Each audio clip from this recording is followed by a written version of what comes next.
देख रहे हैं पब्लिक न्यूज़ इंडिया। और आज पदवीधर मतदार चुनाव महासंग्राम चालू हो चुका है। ऐसे में हमारे साथ चर्चा में जुड़ने जा रहे हैं विनोद राउत जी। आइए जानते हैं इनसे कि ये जो पदवीधर की समस्याओं को लेकर ये जो लड़ाई लड़ी जा रही है, ये इनकी समस्या किस प्रकार हल करेंगे। नमस्कार सर। जी नमस्ते, मैं प्रोफेसर डॉक्टर विनोद राउत नागपुर पदवीधर मतदार संघ से खड़ा हूँ।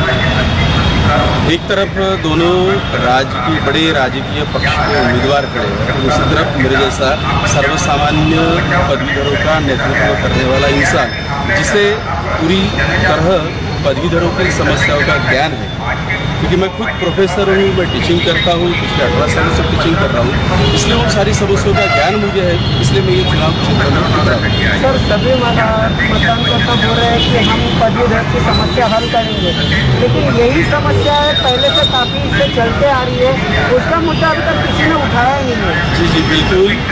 अब तक क्या हुआ कि अब तक जिस विचारधारा के हाथों में ये मतदार संगत या जिस पार्टी के हाथ में ये मतदार संघ था, वो लोग या इस क्षेत्र से चुनकर बड़े हुए हैं, वो खुद बड़े हो गए, लेकिन पदवीधरों की समस्याओं की तरफ उन्होंने कभी भी ध्यान दिया नहीं। मुझे यही बात हाईलाइट करनी है कि पिछले 50 सालों से जिन लोगों के हाथ में ये कॉन्स्टिट्यूंसी है, उन्होंने पदवीधरों के लिए क्या किया। ये सवाल खुद होकर पदवीधरों ने उन लोगों को पूछना चाहिए जो राष्ट्रीय पक्ष के उम्मीदवार उनके सामने आ रहे हैं और उन्हें अपील कर रहे हैं कि भाई हमें वोट कीजिए, क्योंकि उन लोगों ने आज तक उनके लिए कुछ भी नहीं किया है। ये पदवीधर भी जानते हैं और मैं भी जानता हूँ, इसीलिए मैं इस निर्वाचन क्षेत्र से एक नई उम्मीद लेकर सारे पदवीधर भाइयों के लिए, बहनों के लिए खड़ा हुआ।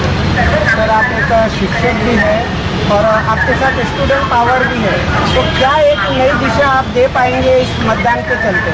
जी बिल्कुल बिल्कुल। इस कॉन्स्टिट्यूंसी को, इस निर्वाचन क्षेत्र को एक नई दिशा देने का मेरा प्रयत्न है, उसी दिशा से हम आगे बढ़ रहे हैं। आज की तारीख में ये जो 2,06,000 वोटर्स आपको दिख रहे हैं, इसमें से अधिकांश युवा वर्ग है जो मेरे हाथों से ही कहीं ना कहीं पढ़ा हुआ है, आगे गया है। ये सारे विद्यार्थी मेरे से जुड़े हुए हैं, ये मेरा सारा प्रचार कर रहे हैं। मतलब आज की घड़ी में, आज की कंडीशन में मेरे साथ हाईटेक प्रचार करने वाले भरी क्या बोलते हैं उसे स्टार प्रचारक ना हो, जो कि बीजेपी के पास है या कांग्रेस पक्ष के पास है, वैसे स्टार प्रचारक मेरे पास नहीं होंगे। लेकिन ये जो 2,06,000 वोटर्स है, उसमें से जो पदवीधर युवा पदवीधर वर्ग है, यही मेरा स्टार प्रचारक है और यही मुझे आगे लेके जाएगा। सर, आपके आगे में दो महान, बीजेपी बोलिए या कांग्रेस पक्ष बोलिए, एक बड़ा पक्ष जो कहलाता है, अभी तक अपन देखते आ रहे हैं, पूरा एक बड़ा पक्ष कहलाता है, तो आपकी लड़ाई इनके साथ है कि आपकी लड़ाई विचारों के साथ है। सर, मेरी लड़ाई विचारों के साथ है। मैं किसी भी व्यक्ति के खिलाफ इस इलेक्शन में या इस चुनाव में खड़ा नहीं हुआ हूँ। जो सरंजामवादी प्रवृत्ति जिसे बोलते हैं, साम्राज्यवादी या सामंतवादी जो प्रवृत्ति है, उस प्रवृत्ति के मैं खिलाफ हूँ। अब तक पिछले 50 सालों से इस प्रवृत्ति ने पदवीधरों का शोषण ही किया है।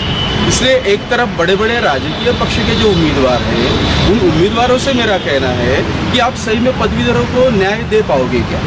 सर, ये शोषण की बात अभी आपने कही, तो शोषण जिस हिसाब से हुआ है, तो क्या इसके लिए आपने कभी आवाज़ उठाई है। जी, मैं अपने विद्यार्थी दशा से हमेशा ही बहुत सारी बातों का नेतृत्व करते आया हूँ।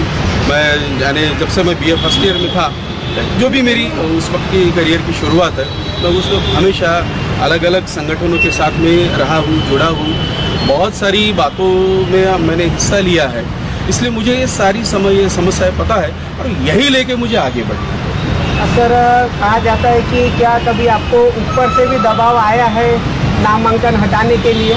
जी नहीं, ऐसा कुछ भी नहीं है। मैं जिस कॉलेज में कार्यरत हूँ, मैं जिस संस्था में कार्यरत हूँ, उस संस्था के संस्था चालक भी खड़े हैं, मैं भी खड़ा हूँ। ये बात लोकशाही के लिए बहुत अच्छी है, यानी इस देश में आज भी लोकशाही है, ये उस बात का निदर्शक माना जाएगा। ये एक तरफ संस्था चालक है, उनका कोई भी प्रेशर मेरे ऊपर नहीं है।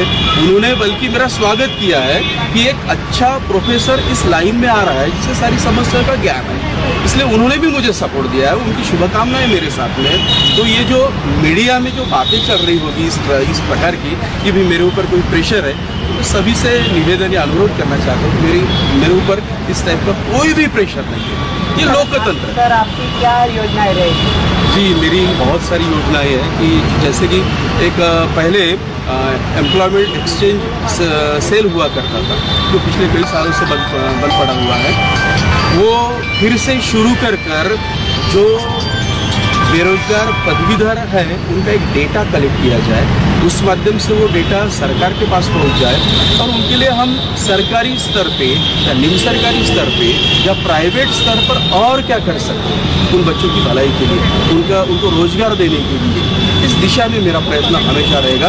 दूसरी बात यह है कि एक पुरानी पेंशन का मुद्दा है। 2005 के बाद में लगे हुए जो भी लोग हैं सरकारी सेवा में, उनको पुरानी पेंशन दी नहीं जा रही है, बंद की गई है उनको।